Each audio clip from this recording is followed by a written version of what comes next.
Hey everybody, it's Crimson Riser once again with a gauge build. Okay, so let's just start off by saying, okay, this is a fun build if you want to play something little different, something that's not necessarily meta in terms of the Borderlands community or game. So let's get this started. Our first skill is in Best Friends Forever.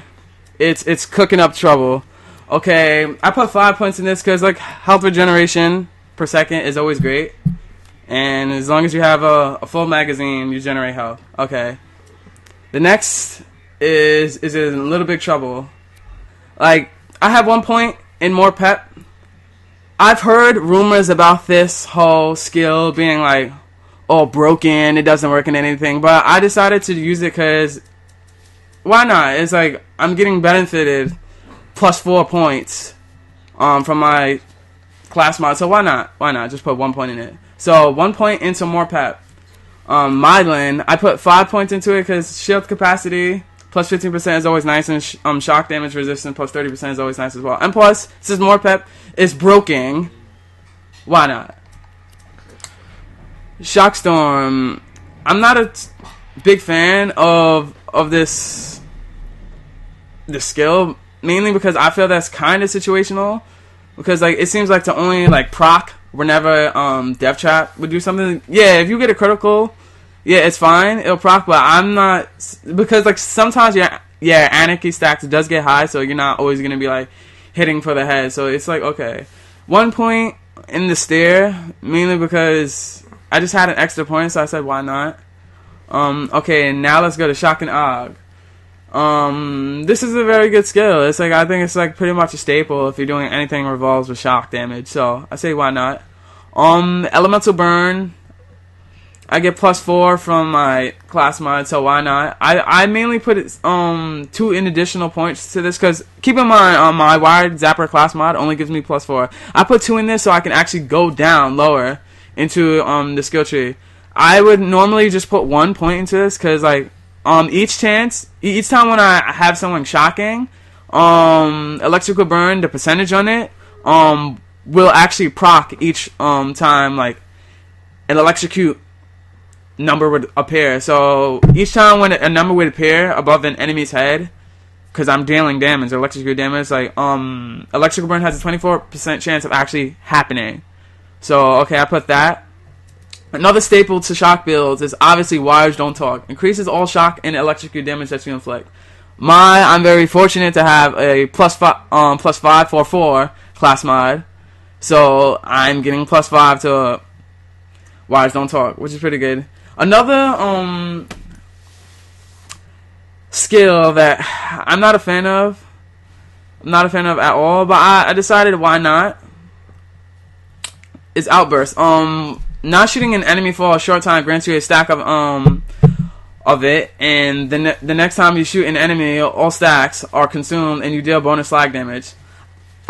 This thing caps damage. If let's just say if you have like a class mod that increases it even higher, it caps. But let's not get into that. So I put 4 points into that. Okay, now let's go into Ordered Chaos. Ordered Chaos, obviously smaller, lighter, faster. Have to get this if you want to go further down. Anarchy, have to get this you want to go further down, and plus did 2 very good skills, so why not pass on them.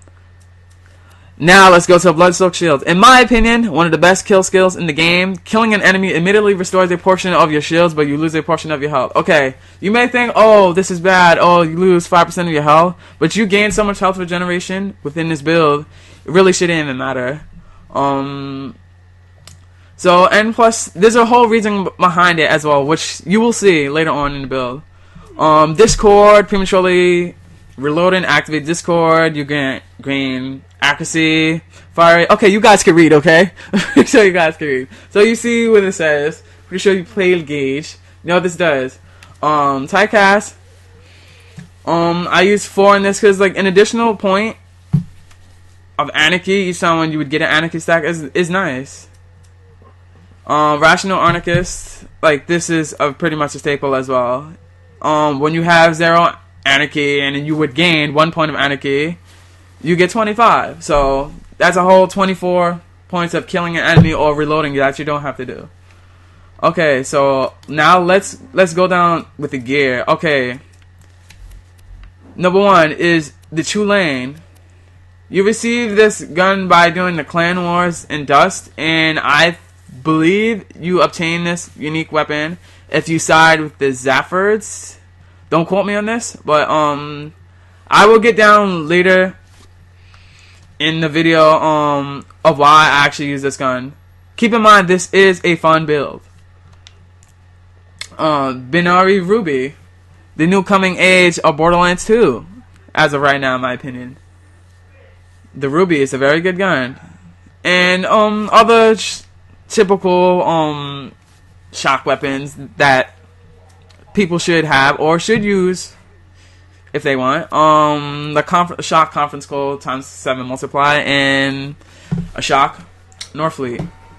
Now, as for shields, this is the big guy with his build. It's the black hole. If you can find a grounded black hole with a better Nova damage and Nova radius, that will be amazing.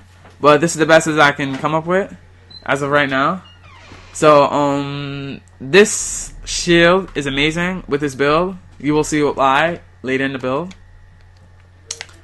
The Longbow Stormfront, a very good Tesla grenade that, with the Ruby, becomes very devastating. Massive amount of health regen. So, yeah, why not use it? And it's a very good grenade. It's an amazing grenade. One of my favorite grenades in the game, in my opinion. Okay, Shock Relic.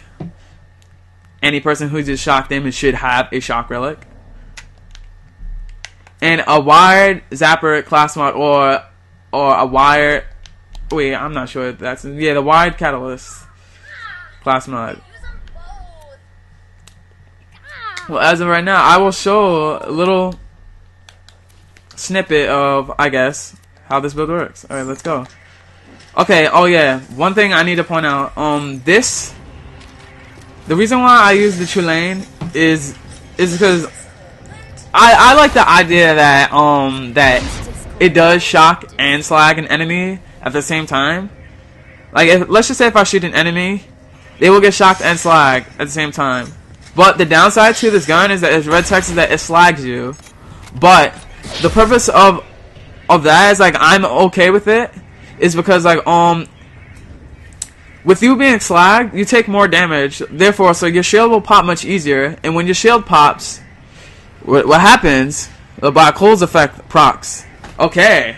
A Nova comes out, sucks enemies toward you like a singularity grenade, and it shoots a Nova blast worth of, like, pretty amazing damage. So while that happens, if chances are the Nova will kill something, so what happened is that Blood Choke shields will proc. You would regain your shields again. So let's just say if you got down, right? You died. You straight up died. An enemy killed you. So the black hole would proc. You would suck an enemy, killing enemy instantly, and then you would have your full shield again. And so whenever you would get down, you would release a Nova, pretty much. And with this is when you have Ruby out, walking around with Ruby, if you get popped and you hold Ruby out, you gain an additional health regeneration from the Nova. So I think Ruby, don't quote me on this, I think it's like 12% damage is actually equivalent to health regeneration with this gun. So let me shut up and just show you. See, look, it does shock. This shock and slag at the same time. And you see, like, oh, what do you know? My electrical burn actually procs as well. Oh, added slag damage. Oh, look at all that damage. Oh, yeah. So look, you see the Nova, here it goes. Look, you see the Nova, here it goes. Happens, oh, what do you know? Full health regen. And what do you know? I have the black hole back on. So I could just pretty much stand here for the most part. Get killed.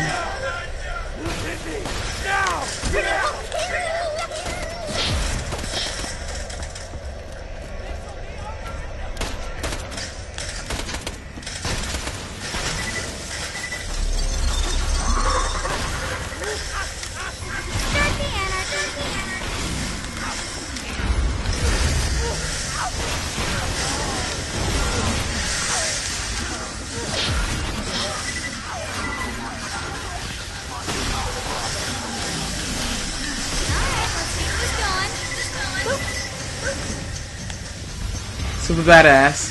Eviscerated.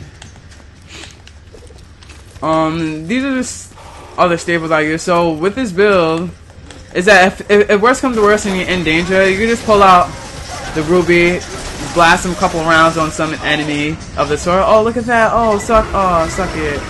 Oh, suck it. You all died. And when you know, let's show shield procced again. Full shield, so as soon as I get popped again, I will have another Nova just yet. So this can go for high anarchy, but I usually don't advise to go for high anarchy because you start to lose accuracy in this build like easily with these guns. Yeah. Very interesting build, I would say, actually. So I guess that's pretty much my whole breakdown of my build I use for fun. So I'm pretty much thank you. And I'll see you guys later.